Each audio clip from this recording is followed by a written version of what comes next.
বাংলাদেশে আমরা দেখেছি উন্নয়নের নামে বিগত স্বৈরাচারের সময় বহু ইনফ্রাস্ট্রাকচার তৈরি করা হয়েছে, যেগুলো ইনফ্রাস্ট্রাকচারের আইটি পার্কের নামে ইনফ্রাস্ট্রাকচার তৈরি করা হয়েছে, কিন্তু এগুলাতে এখন গরু ছাগল চলে বেড়ে অথবা বিয়ে শাদী কমিউনিটি এই ধরনের সামাজিক অনুষ্ঠান হয়, যেটা উদ্দেশ্য লক্ষ্য সেভাবে হয়ই না।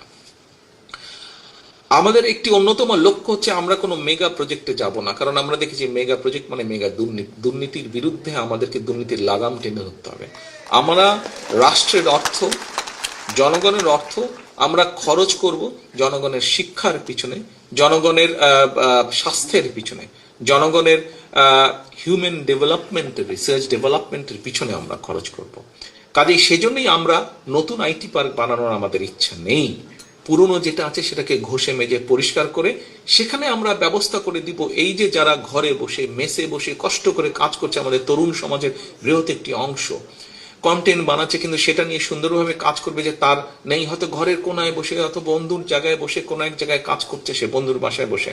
তাদের জন্য আমরা চেষ্টা করব এই জায়গাগুলোতে ছোট ছোট ছোট ছোট স্পেস তৈরি করে দিতে, যাতে 2 জন 3 জন 4 জন বন্ধু মিলে যারা এরকম কাজ করছে ছোট একটি কোম্পানি করতে পারে। কোম্পানি করে সেখানে তারা সহজে যাতে সুন্দরভাবে কাজ করতে পারে, সেখানে তাদেরকে আমরা ওয়াইফাই সিস্টেমটা ব্যবস্থা করে দিব, খুব স্বল্প দামে যাতে তারা ওয়াইফাই নিতে পারে। আবার একই সাথে আমরা ছাত্রছাত্রী যারা আছে বা সব ধরনের মানুষের জন্যই আমরা চেষ্টা করছি দলের পক্ষ থেকে এক্সপেরিমেন্টালি অলরেডি আমরা ঠাকুরগাঁও এই প্রজেক্টটি চালু করেছি। দলের পক্ষ থেকে আমাদের আইটি সম্পাদক, আইটি সেক্টর বিএনপি যেটা আইটি সম্পাদক, তারা এটি চালু করেছেন অলরেডি এক্সপেরিমেন্টালি। পরে ইনশাল্লাহ জনগণের রায় সমর্থনে আমরা সরকার পরিচালনার দায়িত্ব পেলে এই বিষয়টি তখন রাষ্ট্রের পক্ষ থেকে ধীরে ধীরে পুরো দেশে আমরা চালু করব। কি সেটি?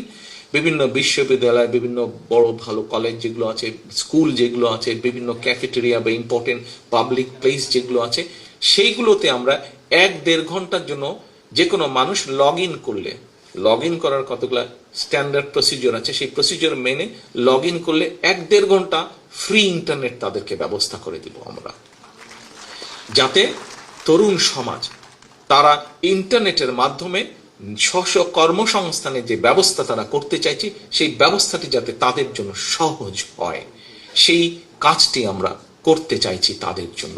হয়তো সময় লাগবে, কিন্তু ইনশাল্লাহ আমরা করব, সুযোগ পেলেই আমরা এই কাজটি করব। প্রিয় সহকর্মীবৃন্দ, গেল ফ্যামিলি কার্ড, গেল কৃষক কার্ড, গেল কর্মসংস্থানের বিভিন্ন অনেকগুলোর মধ্যে কয়েকটি আইডিয়া বা বিষয় আমি তুলে ধরলাম। শিক্ষার যেই কথাটি বলেছিলাম, নিশ্চয়ই এর মধ্যে শিক্ষা সংক্রান্ত ডক্টর জিয়া খুব সম্ভবত আপনাদের সামনে এখানে উপস্থাপন করেছেন। শিক্ষা সংক্রান্ত যেটি বলেছেন সেখানে প্রাইমারি শিক্ষকদের ক্ষেত্রে নিশ্চয়ই উনি একটি কথা তুলে ধরেছেন আপনাদের সামনে, সেটি হচ্ছে প্রাইমারি শিক্ষকের সংখ্যা 3.5 লক্ষর মতন, প্লাস মাইনাস, বেশিও হবে হয়তো ক্ষেত্র বিশেষে। আমরা এই পুরা সমাজ, শিক্ষক সমাজকে আমরা one teacher one tab, one tab one teacher, নিশ্চয়ই বাই নাও আপনারা শব্দটি শুনেছেন না? এই শব্দটি আপনারা এটার সাথে পরিচয় আছেন।